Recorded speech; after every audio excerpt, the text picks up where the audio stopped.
आज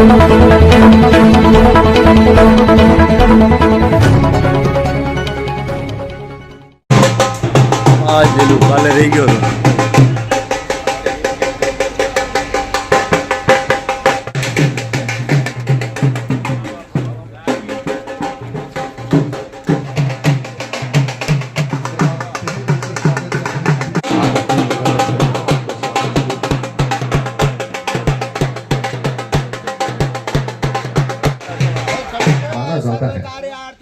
ठीक है, अब तक का सबसे बड़ा जिपलाइन होगा। एक और लोकार्पण, एक और शुरुआत।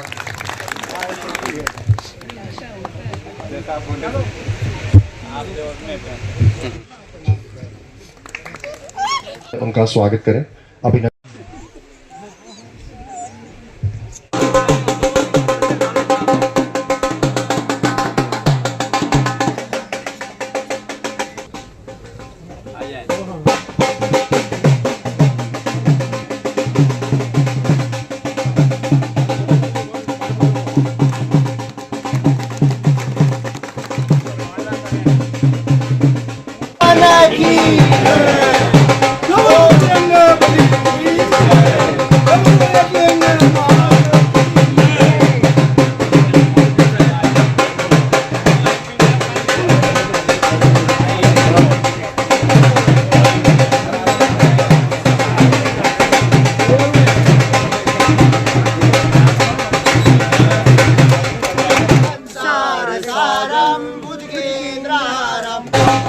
जय बोलो चार भुजा नाथ की, जय बोलो करणी माता की, जय बोलो अम्बे मात की, भारत माता की जय, धरण की जय, की जय, नाथ की जय।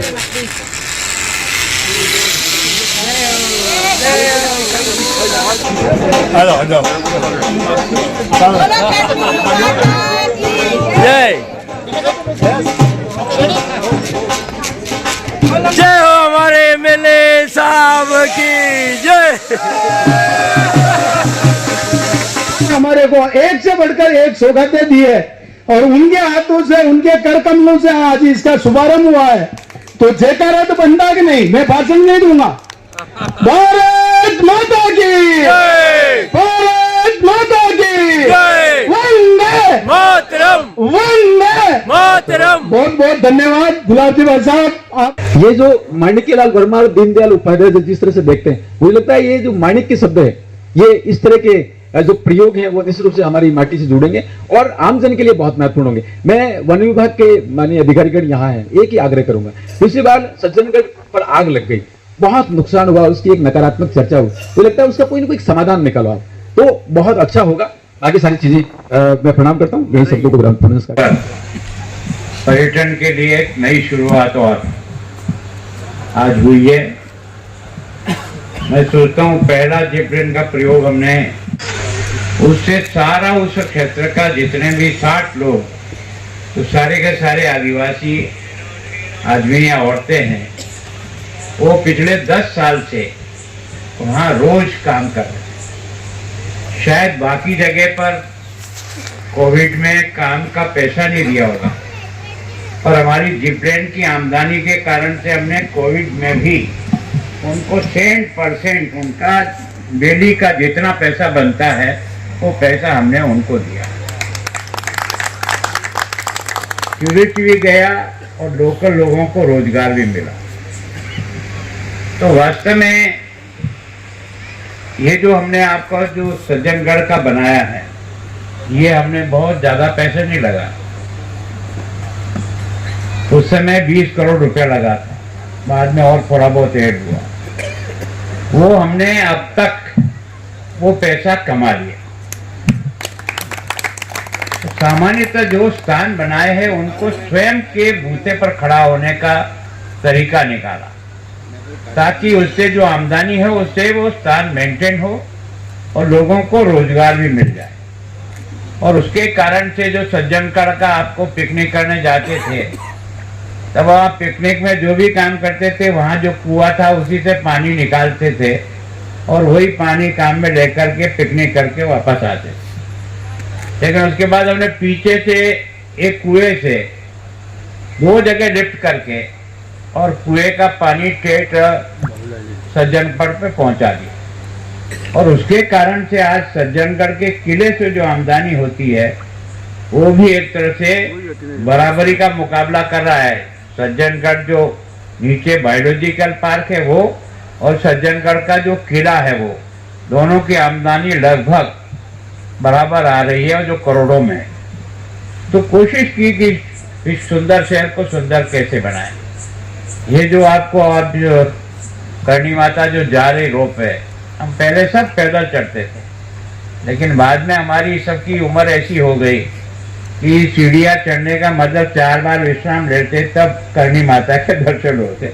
हमने कहा यार बुजुर्गों के लिए भी कोई तरीका निकालो जो कम से कम करणी माता का, हमको पता नहीं था ये कि टूरिस्ट स्पॉट बन जाएगा। हमने तो केवल ये कि करणी माता हमारी आस्था है और हजारों लोग पैदल चढ़ करके भी नवरात्र में वहां तक पहुंचते हैं। इसको कैसे जोड़े, इसको इस तरह से, और ये जो काम को निकालना बहुत मुश्किल काम है।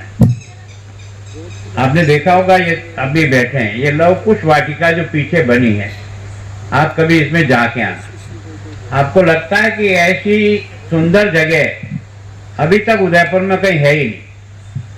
आप उसमें बैठोगे तो आपको लगेगा यार कि इससे बड़ी शांति तो कहीं मिलती नहीं है।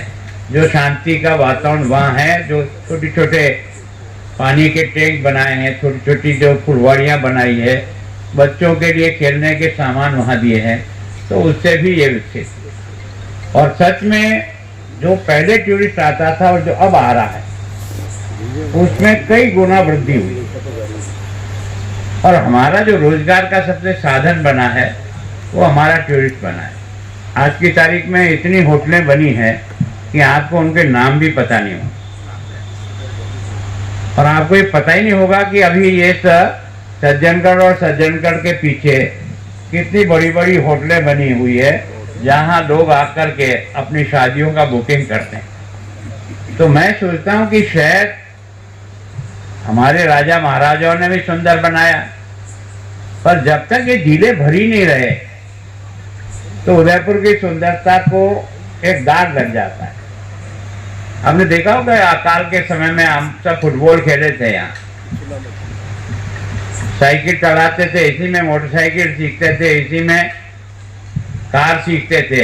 ये उस समय की स्थिति बन गई कि मैं इस पक्ष में हूँ कि गरीब का बच्चा आए और यहाँ से निराश चला जाए तो हमारा इस बनाने का कोई ज्यादा उपयोग नहीं है। कम से कम गरीब का बच्चा निराश नहीं जाए, वो भी इसका उपयोग कर सके, तो उसके लिए आप एक सीमा तक शुल्क रखोगे तो ही उपयोग ले सकता है। बाकी वो जिद करके भी आता है तो उसके बाकी लोगों का ले लो, लेकिन बच्चों के लिए आपको थोड़ा कंसेशन रखना पड़े ताकि वो इसका लाभ उठा सके और इसका सही। मैंने तो वहाँ केवल आपने देखा कितना दूर है, 200 रुपया केवल किया। उस 200 रुपये में हमने इतना पैसा कमा लिया कि हमारा खर्चा ही नहीं निकलता, हमारे को बचत होती है।